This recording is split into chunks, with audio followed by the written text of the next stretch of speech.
Curvy Yogis. I am here with my dog Ginger. She's here on the side. Hey Ginger. I am going to talk to you today about Curvy pigeon pose.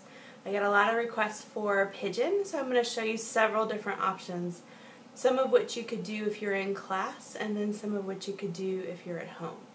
So let's start with the class options. Okay, so typically maybe you come from down dog into pigeon, and let's start with the kind of traditional pigeon, and then I'll show you another option that you could use in class.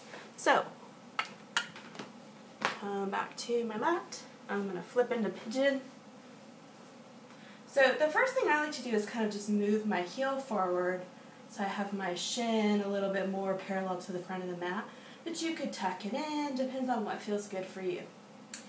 Next step is I tuck my belly skin in a little bit, then I come forward. Then I'll come up, tucking my other leg behind me. So here I am in the traditional pigeon pose. Now I have just a little smidge of space between my hip and the floor, and it's nice to support that if you have some space there. So if you have a blanket available, you'll take your blanket, fold it up as much as you need to, stick it under that hip, so you have some support. With this support, you'll be able to actually release into the pose and get the benefits versus just like hanging out and feeling weird, like, oh, what am I doing with my hip? So here you're nice and supported. So support equals release, and that's what we're looking for. Sometimes in this pose I can run into some weirdness with my calf, like the skin starts to feel really compressed. So if that happens for you, another thing you could do is just take your thumb, hook it behind your calf, move the skin forward, and just come back. And that gives me a little bit of relief if that skin is starting to feel kind of like tight and gross. Okay, so that's option one in class. And if you don't have a blanket, you could use a block here, you could use the edge of a rolled up mat, kind of anything that you had laying around, even like if you had a sweatshirt with you in class, you could bring that. Okay, so I'm going to move my blanket away. Here's option two. So this is typically what I teach is option two if I'm going to do pigeon in class. So option two is the leg is in a similar position. It could be even more parallel to the front of the mat.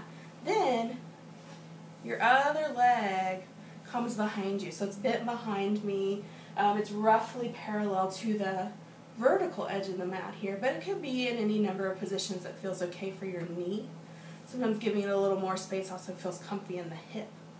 So from here again, I tuck the belly skin and come forward. I'm getting an extremely similar benefit as to the traditional pigeon, but this is a lot more supported. It's safer for the knees, and it's just kind of a more comfortable pose. It's also something that you can transition into pretty seamlessly in a traditional class. So you don't have to feel like, oh, what am I doing that looks, 500 times weirder than what everyone else is doing, if that's a concern that you have. So give this one a try, and you would just flip to do the other legs. So a couple other options I want to show you if you're practicing at home, or you could do these in class. It just takes a little more time to get it set up, and sometimes that doesn't always work with the time that you're allotted in class. So the first one's with a bolster. So you bring the bolster in front of you. I like to start on hands and knees. So I just come here behind the bolster on my hands and knees, and then one leg steps in front, and I kind of bring my hands to the bolster, sliding down. So here my leg is in an extremely similar position to all the other things we've done. It's a little less parallel to the front of the mat, just because it's kind of hugging in towards the bolster. So here the leg behind can either come into the position of the traditional pigeon, or it could come into the bent leg position that I just talked about. So the bolster is just hiking you up a little bit, which gives you more space. It's a little less belly compression, definitely way less calf compression. And then from here the hands can stay on the bolster, chin can tuck towards the chest, or you could come forward, bringing hands to the mat or to blocks or whatever you had around that felt good, and you could just continue to hold here. So with Pigeon, I like to really be able to hold this pose because for me at least my outer hips are always super tight no matter how much and how often I stretch them. So when I can really hold here, I feel like I can get into the pose and get the benefits. So you want to look for which option allows you to hold the most. Okay, so the last thing that I want to show you is not a traditional pigeon, but it gets to stretching the same kind of outer hip area. And sometimes if that's just your goal is like, hey, my hips are super tight, I've been sitting, I've been driving in the car all day, whatever, then this might be something to try. So, okay, I'm going to go ahead and promise you now that this is not going to be a graceful entry into the pose, so just keep that in mind, I'm forewarning you. But once you get in there, it feels good. Okay, so I'm going to show you. I'm going to come back to my wall, and I'm going to come up like the traditional legs up the wall, and then I'm going to come into the stretch for the hip. Okay, here we go.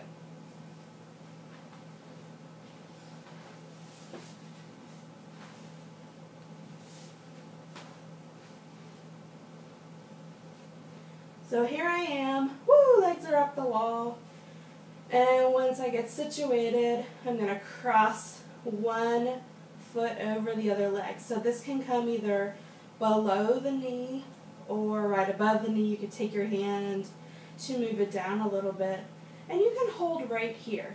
If you're feeling a great stretch in the outer hip, you'll hold here. If you'd like to increase that a little bit, you can bend the knee, which will bring the leg towards you. You could bring your hand to your foot and hold.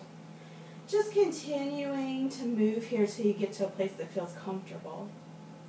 Once you're here, you could hold.